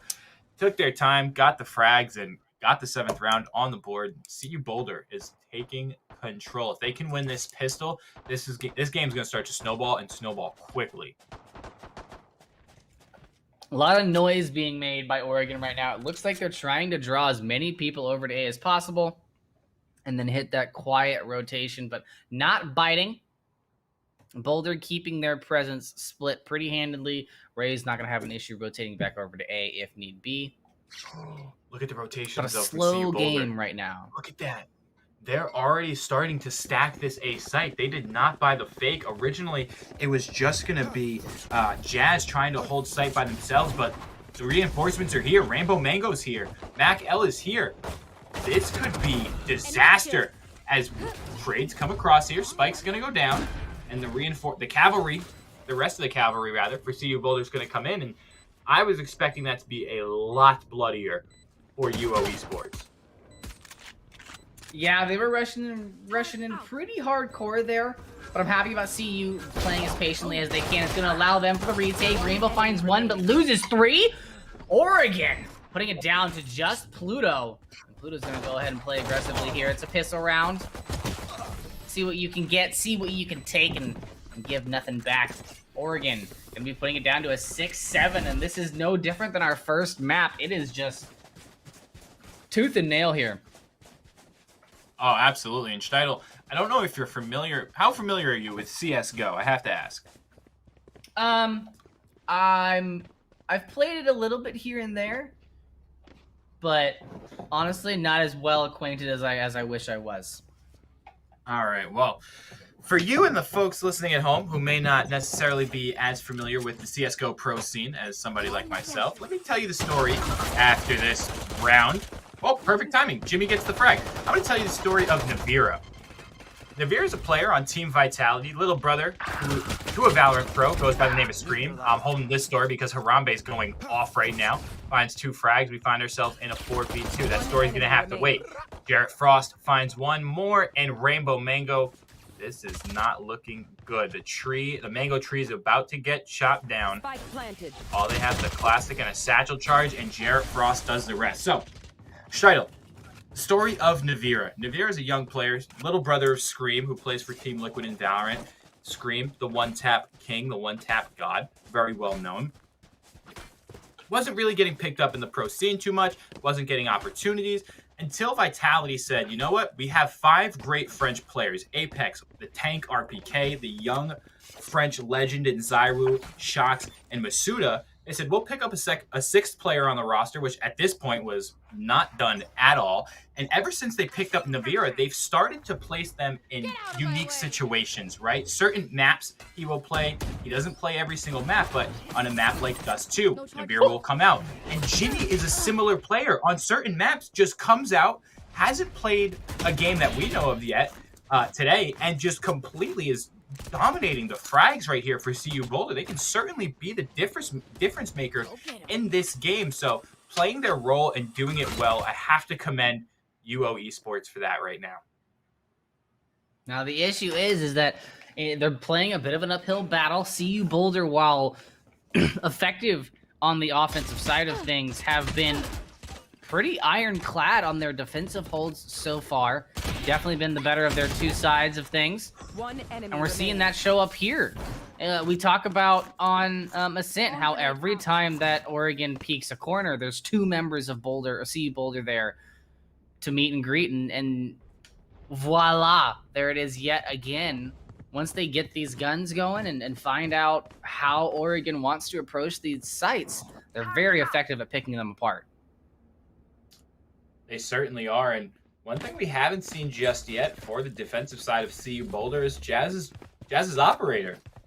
I mean, we know it's there. We know it's in the back pocket. Jazz, pull it out. Give the people a show. That's what everyone's tuned in for. But CU Boulder looking to do more important things. They just want to win. Al Davis said it best. Just win. That's all you got to do. So Harambe taking control. And look at the information. If you take a look at the minimap, CU Boulder has sent 2 players through showers. This is huge information. No more secrets. Yeah. And that's a huge shot from Pluto. Just one taps Cactus. Now, good job from Oregon moving quickly here. The rotations from Boulder have not come into effect.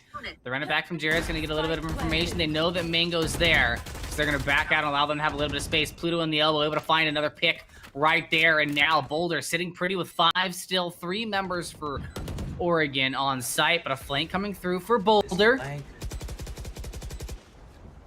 This Jared flank has is no going to idea. be everything. Jazz. No one has any idea. Jazz able to find that opening pick. Now looking for the Phoenix in the corner, able to get some help from his team as they wipe him out. That's going to be it. The defuse is there. 9-7 to CU Boulder. Flawless. And what CU Boulder did there was absolutely gorgeous. They 100% deserve that flawless round, sending those 2 players through showers, gaining information, and their teammates actually utilizing the information, right? I mean, we saw it before. Yaki had a ton of information, didn't quite do anything with it. But those players who were on that B site backed off. They played retake because they knew the execute was coming in, and playing that back sight and elbow position were key there because that's where they found 2 frags to give them the upper hand, and then just wait for the reinforcements at that point because the flank coming in from Jazz, perfect timing, found the frag, and created that much more pressure. So CU Boulder's playing very clean Valorant right now. I mean, Mango's Very just got clean a Valorant pot of Lucky indeed. Charms. Yeah, that was shot through the smoke. Hope and a prayer. Just happened to be a player there. That's going to completely change the approach now from Oregon. They can't be as aggressive as they want to be now. Have to play very carefully. Need to get a pick to even things up before they can play confidently. Looking to do that on Rainbow, but Rainbow's still holding down mid. Bomb can't really move from showers. Very quiet here on... Oh, Mac able to open things up on Harambe. Rainbow now taking the note of aggression, pushing forward, finding the kill. 1 left, another flawless round on the books here for CU Boulder. Oh, maybe not, maybe not. Yep. Mango just toying with the food a little bit before finishing the dinner as a 4K comes through from Mango, and Mango must have heard us talking a bit about Spazzy last map because this has been the Rainbow show. The Raze pick, we questioned it. How is they going to translate from Killjoy onto Raze? And Rainbow has done it seamlessly. They have done it flawlessly. Your job as a duelist isn't necessarily to get the first frag. It's to create space for your team. And look at the economy. I mean, 7,200, 8,400. CU Boulder's got a ton of space to work with, not only in the map, but in these next couple rounds as well. Oh, nobody challenging Pluto for that ult orb, so gonna have that online for this matchup as well. And they also got the big, you like to call the operator the boomstick, but I saved the that. Boomstick, the big green gun. I mean, it goes by a lot of names. I saved that for Raze. The noob tube the coming out showstopper, soon the from noob tube. Rainbow. Yeah. And look at this, And another big rotation. They got the information that nobody was in showers yet again. Seeing the members of CU Boulder currently on side back out, but Jared hunting down Pluto, able to find the kill. Nobody sussed out Spazzy yet. Nobody sussed out Spazzy. Able to find that first kill, looking for the one over down B long. 8 is not able to land those shots and does get taken down as Jimmy goes for the plant, but a death that should not have happened. Oregon needing to check that corner. There goes the paint can, able to get a little bit of damage down. Jared holding long. There goes the noob tube. Looking to check a corner, is finding any information, so doesn't want to expend it just yet. Down to A long or B long.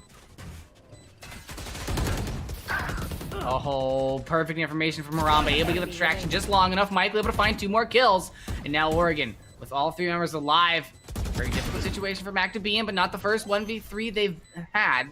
They do have the orbital strike, but I don't think this is the time to use it. Oregon is going to be able to walk away with another round. Yeah, I don't think Mac was aware of where Michael the Cactus was, had an idea of where Jarrett was because they saw him peek out. But well played. Give credit to UO. Held true to what they wanted to do, and they got the job done. I think the difference between that round and the round, I believe it was, if I'm not mistaken, round 13, where CU Boulder pushed through showers, a very similar play. That time they got a bit more aggressive in pushing towards that back site. Although they forgot to clear Spazzy, could have been bad because Spazzy could have bought a ton of time denying that defuse. Didn't come back to bite them, which was a solid sign, I would say, as this recon dart is going to go down B long. And again, no presence towards A for UO. If Jazz hits one shot here, that could dissuade this whole thing. Oh, weak. Ooh. Bold call from Jazz.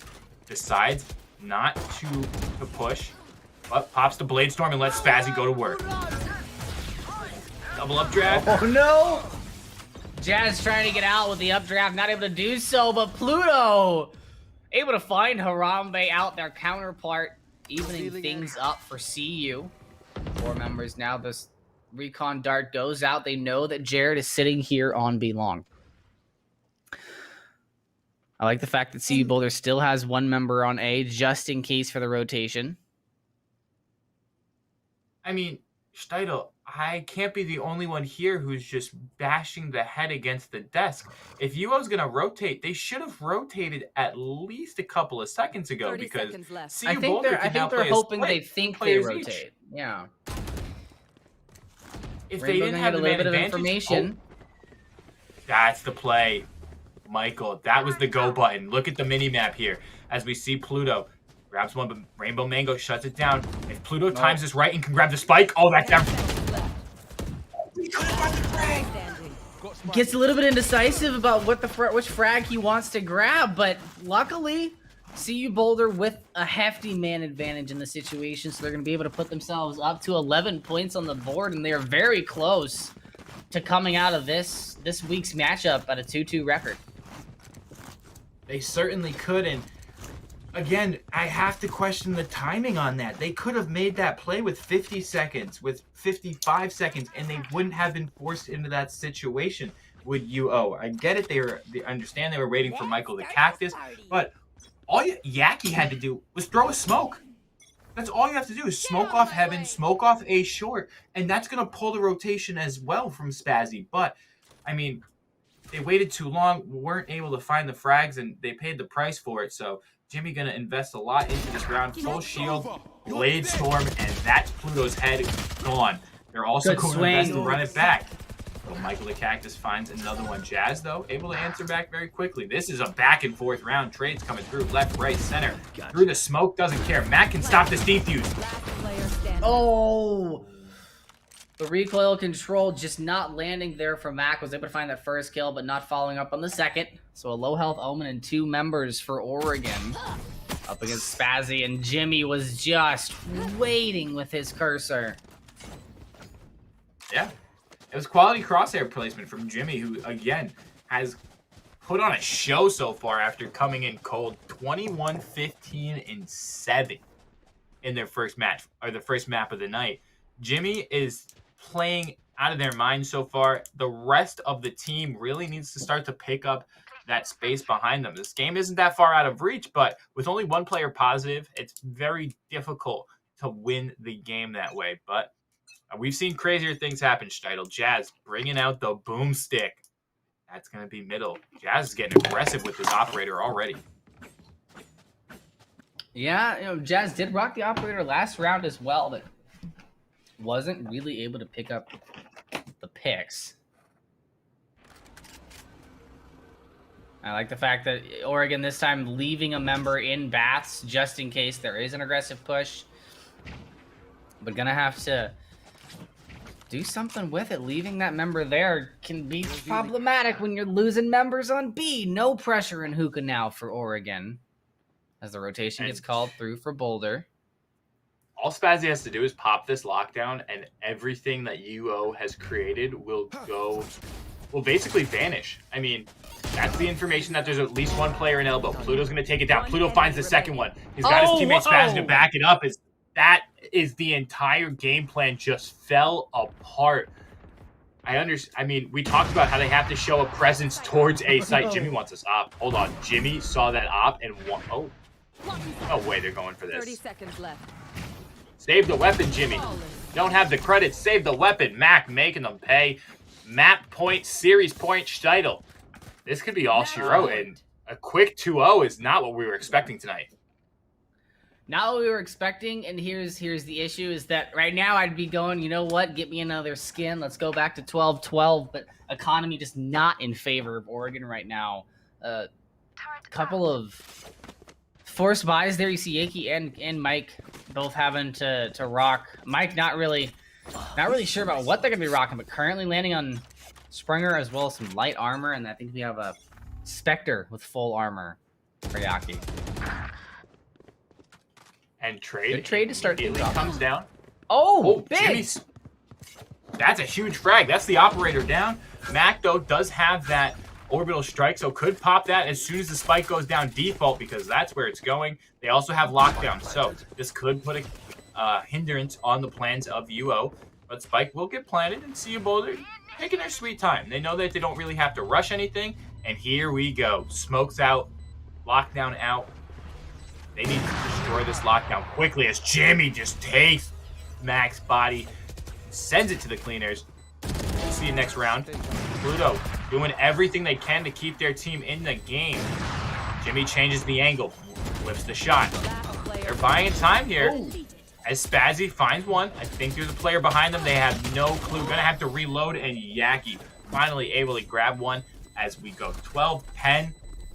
Quality round there from UO Esports. Started off hot, and Jimmy has an operator now. This is the difference maker if UO wants to get back into this game. Attacking on the op is never something that's, it's something that's never easy, but I'm curious, will Jazz answer with an op of their own? They can do it, and yes, they will. This is the battle we have to watch out for, Steitel. Will these two players meet each other? Because if they do, that's the difference maker 100%. Well, looks like we're going to get the aggressive op angle from Boulder. And that's information as well. No one's hookah. Oh, they're going to start. Push it. Push it. Yes, Spazzy. Spazzy getting very aggressive. The only thing to dissuade them from continuing this push is going to be that Cypher trap wire. So if that gets spotted out, well, as I say, that Pluto pops Hunter's Fury. Yeah. Tags one. They got that information that nobody was there, and that's going to just call for the big attack, but Oregon is ready for it now. Two members going to fall for Boulder. Pluto in a decent position in the back of the point. Jimmy looking for the rotation, is able to find Spazzy out as well, so one more member down, and Jimmy on a rampage. The operator is insane, and Pluto. Looking for big picks, finds one, but 11-12. I spoke too soon. We could be getting another overtime. We certainly could, as Jimmy is just trying to drag their teammates across the line. 11 frags ahead of the next highest person on the team.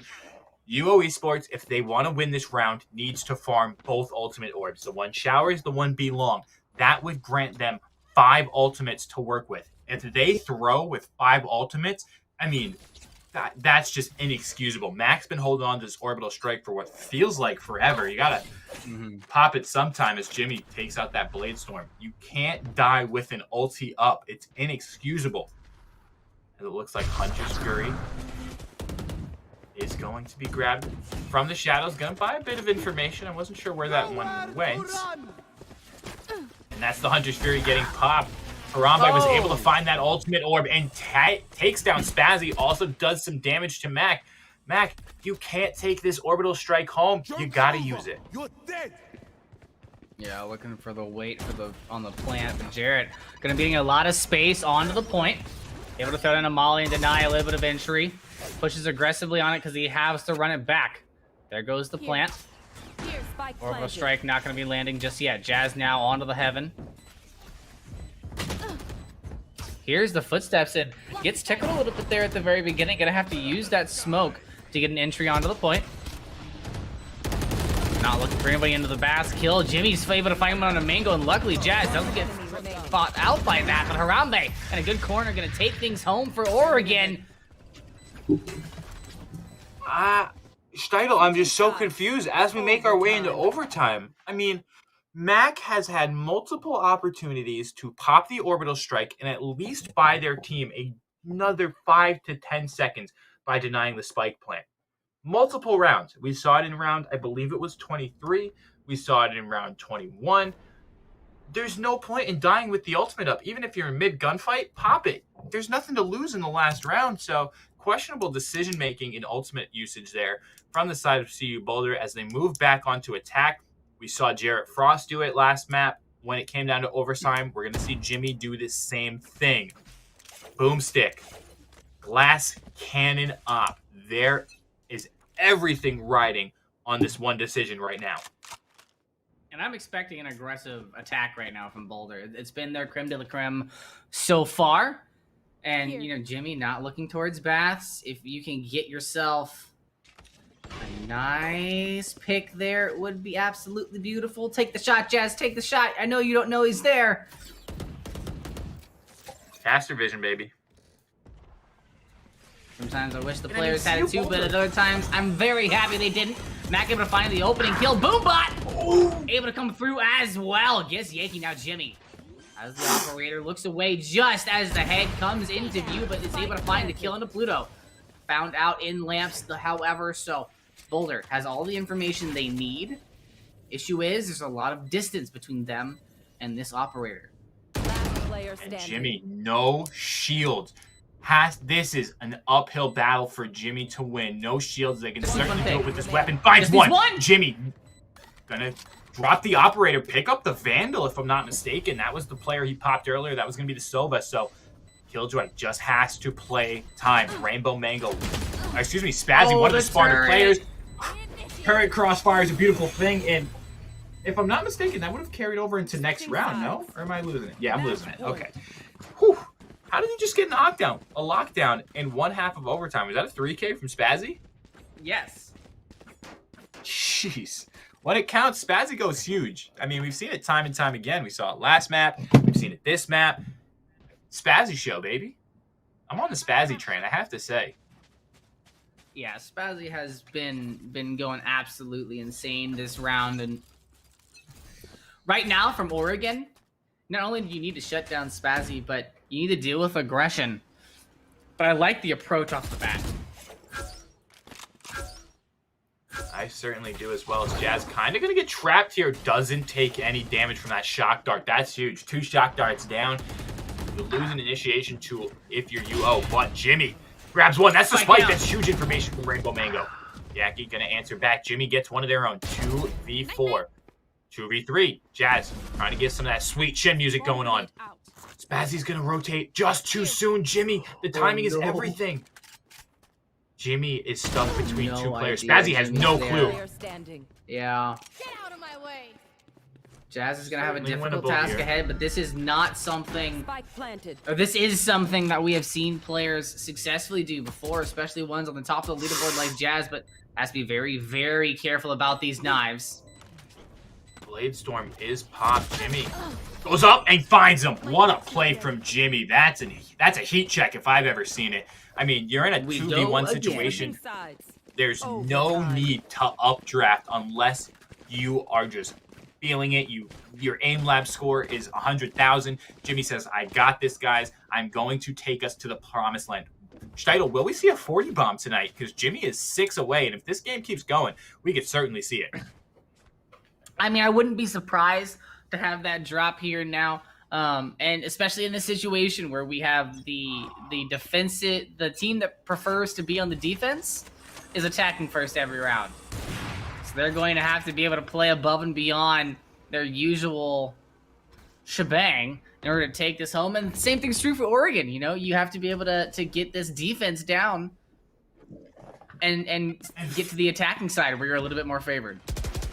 And finally, CU Boulder starting to show a different look. They're starting to send a couple players to multiple bomb sites. But as I say that, Michael the Cactus gonna find the opening frag on the Spazzy. That's a huge pick because Spazzy, one of the better players on the side of CU Boulder. Rainbow Mango gets taken out by the Cactus. And this is why Bath Shower's position is so important. Michael the Cactus can dictate how this is going to be played. There's 3 players now stuck in U-Haul, and what a nerd cam in the sky. We love that from Cypher. That's going to let them know where the players are. Cactus finds 3. That's a neural theft. If he can get onto the body, they're going to have every idea where the players are. Is Defuse coming through? No. Oh, but that's Orbital Strike. That could buy Mac enough time. It just might have done it. Oh, no! Jimmy! When it counts, Jimmy goes huge, finding the great frag. And we talked about it. If Mac used the ultimate earlier in the match, we may not have even seen it overtime. Finally uses it, and it was so much closer. If Mac had more than 17 HP, there's a hope, there's a prayer. And if that spike wasn't stuck to halfway, I think Mac wins that round for sure. But Steitel, first time UO Esports map point. This could bring us to map number 3 here. As Jazz now, it's Jazz's turn to invest in the big green gun on defense. Can Jazz get something going? Gonna play Heaven with it. Something we haven't seen Jimmy do just yet. And we are gonna see a split default look here from the side of UO.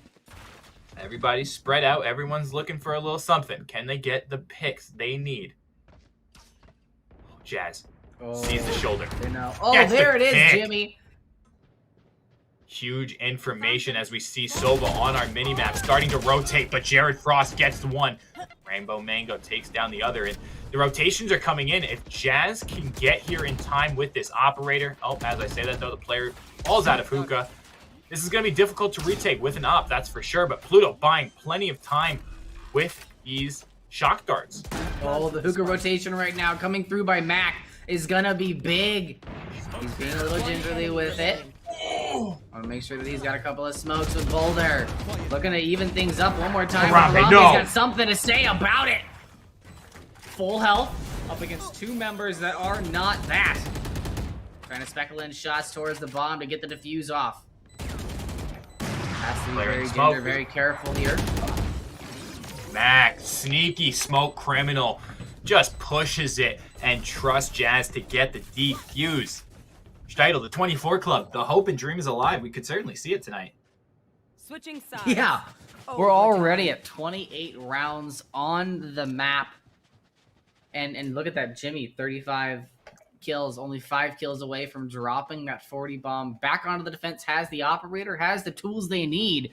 The question is this where Oregon puts their foot back up, or can Boulder hammer it home? And Steitel, come on in with me for 1 second into Speezy's sit-down corner. Here's how you win this round. Full rush a site. Pick one, full rush. Don't show any presence. It looks like that's what Boulder's going to do. And just try to overwhelm the enemy team. You know there's bound to be an operator somewhere. Just push it. And as we see that, it's happening. There's 1 player left on site now. It's a 3v1 in terms of on this B site. Jimmy has to fight now to even get positioning with this operator and play off Spike. Very well done so far from CU Boulder. They've been listening to Coach Speezis. Can it come through? Michael the Cactus with a great camera in the sky. Pluto does not care, and neither does Mac. Jimmy is shooting with a hope and a prayer. This operator needs to connect to something, and it needs to connect now. Pluto. Clip it, baby. Pluto, some little BM there. I don't hate it. Pluto playing up to the fans. What shuts down Jimmy. What a And I mean, shock Steidl, it's indeed. not like I'm Absolutely in their fantastic. Discord or anything. I'm not listening to their comms, but I'm telling you, Coach Speezy knows what he's talking about. I mean, one of the things that I do love that we're seeing about the kills over on the CU Boulder side is how much closer that differential is between the first and the second and the third and the fourth member of the team. Really spreading the love around. Everybody pulling their own weight. No carries here tonight for Boulder. Oregon now up against the ropes, however. Loses a man early. Michael getting taken down. Max, stop, please! That might be it. Two members for Oregon Alive. Jimmy and Yaki able to find a couple of equalizers, putting it down to a 2v3, and they still have Spike in their favor. And they don't have to commit here. They have access to the teleporter. Yaki, all that they have to do, throw out a smoke, protect it, and then hop in that teleporter. While there is still a player on B site, more advantageous taking that fight than trying to force yourself into this 2v2. You've already spotted 2 players. That's the play I would like to see them make. I can't say that they will because we may have all the information. I don't know that they do. Standing. Oh, Trade immediately. What a trade. 8 HP. Shut it down, Spazzy. Only one to do it. Very well done. CU Boulder 16-14. That is a quality series from CU Boulder. And 30 it's not rounds what I was on that expecting, last I'll be one. honest with you. Yeah, that's one for endurance, that's for sure. I mean, credit to these players. Taking a look here, Jimmy coming in cold, that Navira effect, but popping off 37-21. Jimmy, take a bow. Trying to get that starting spot. I have to respect it. And Rainbow Mango and Spazzy doing what they do best, top fragging for their team as well. Yeah, and interesting to see the dynamic change for Oregon there. We saw Jarrett on the Jet first go around on Ascent, top of the leaderboard, coming around here on the Phoenix, making a little room for Jimmy. Making a lot of room for Jimmy. I mean, that was the name of the game. The only player on this University of Oregon side to go positive. So, again, Jimmy was the difference. We didn't see. We saw the map before on that bind. It was going to be Spazzy on the Omen, making a lot of those lurks, making a lot of those plays happen. On this map, we didn't really get to see too many lurks. I think this map, they were more concerned with pushing and slowing down. They were controlling the tempo. That's really what the name of the game was for Boulder. You talked about how you love it so much. It's something that in a lot of games is often overlooked. You know, at lower elos, we don't really see that too much. But when it comes to this high-level competitive play, the tempo is going to be everything, and it played right into the favor of CU Boulder. And Boulder will see you later, University of Oregon. Yeah. I've been waiting all day to make that pun. I think Beanies would be That proud of Boulder's going to keep on rolling. We can go all night with these. But Yeah, I believe we're no going to have nerfs, an just interview. buffs. Let's go. That's the tagline right there. No nerfs, just buffs. You can take it. I will give that to you freely. That's the tagline right there, ladies and gentlemen. I'm going to leave you with that for now. We're going to go to a quick break, and we are going to be back with an interview. So please don't go anywhere as we're going to pick the brains of that CU Boulder team. But, I like.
Welcome back, ladies and gentlemen. Do we have a treat for you? Representing Boulder Esports, we've got the Mango themselves coming in big. How you doing? Great win there. Yes, thank you. Honestly, it was a really tough series. Oregon really put up a fight against us, but glad to come out with a victory in the 2 OTs we had. Yeah, Absolutely. And I wanted to talk a little bit to you about your role. I almost said role play there, but your role throughout the game. You started off on the Killjoy in a bit more of a passive role, holding down the points. But then when you switched over to Bind, you decided to just go ahead and pull the pin, pick Raze, and go crazy. What was the process behind that? Yeah, so my role on the team usually it like kind of differs like for each map. But the main ones, or the main agents I go through, like you said, is Killjoy and Raze, and we kind of have like an ongoing joke in our team where like if it's Bind, I'm always on Raze, you know, like always entering, trying to frag out and make some plays. But yeah, if the map is Bind, you'll always see me on Raze. Good to know. Absolutely. Teams take notice. I mean, that was a huge pick, something that caught me off guard, you know, changing from the Sentinel to the Duelist. But one of the things I want to touch on, Bind, you guys took a 9-3 lead at the half. It went to overtime. What was that kind of thought process? What were the communications going on in the Discord? Did you guys know you had it in the bag? You just wanted to make us sweat a little bit, or, you know, just a couple of missteps here and there? Yeah, so we did obviously have to take a couple attack timeouts. So, of course, we're not like just rolling over them. They did pose a challenge to us, you know, made some unexpected plays that we weren't really expecting, and we just kind of had to figure out and play around that. Absolutely. And the other thing you had to play around is the substitution that University of Oregon made, swapping out, I believe the player was Amayurumi for Jimmy in the second half, in the second map. Jimmy kind of did some things on that Jet, top frag with 37. Was this something that you guys were aware of that might happen, or have you played against a 6-man roster before? Any kind of changes to your game plan did that bring? Yeah, I mean, of course, we'd always like expect it to happen. Boulder, we actually used to run a 7-man roster, and currently our roster is about 6-man. But that's actually a good thing to keep in mind for the future as well. Yeah. Absolutely. Steidel, last questions for the young god Rainbow Mango. This is my favorite question because it allows you to put yourself up on a pedestal. But what shoutouts do you have, and where can people find you? Yeah, so my personal handles on Twitter, I'm Rainbow Mango. Everywhere else is at Buoy Brandon, BuiBrandan. And I also want to shout out my team, Pluto, Jazz, Spaz, and Mac that all play with me today. And of course, Boulder Esports for giving me the opportunity. But yeah. Well, thank you very much for giving us a little bit of an insight onto the team play over at CU. And once again, congratulations on your win. Thank you. And with that, folks, we want to...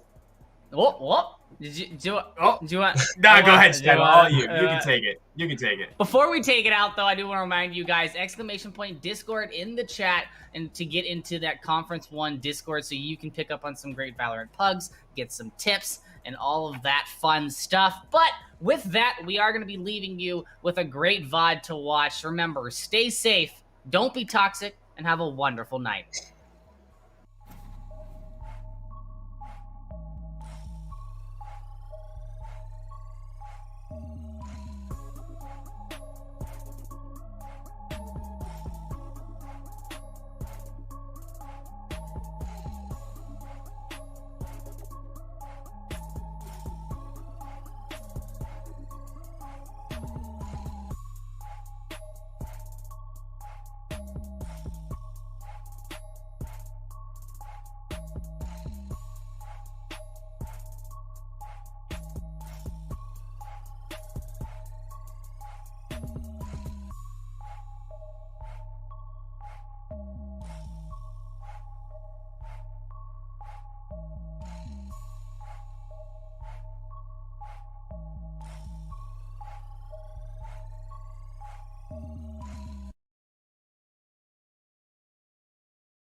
I'm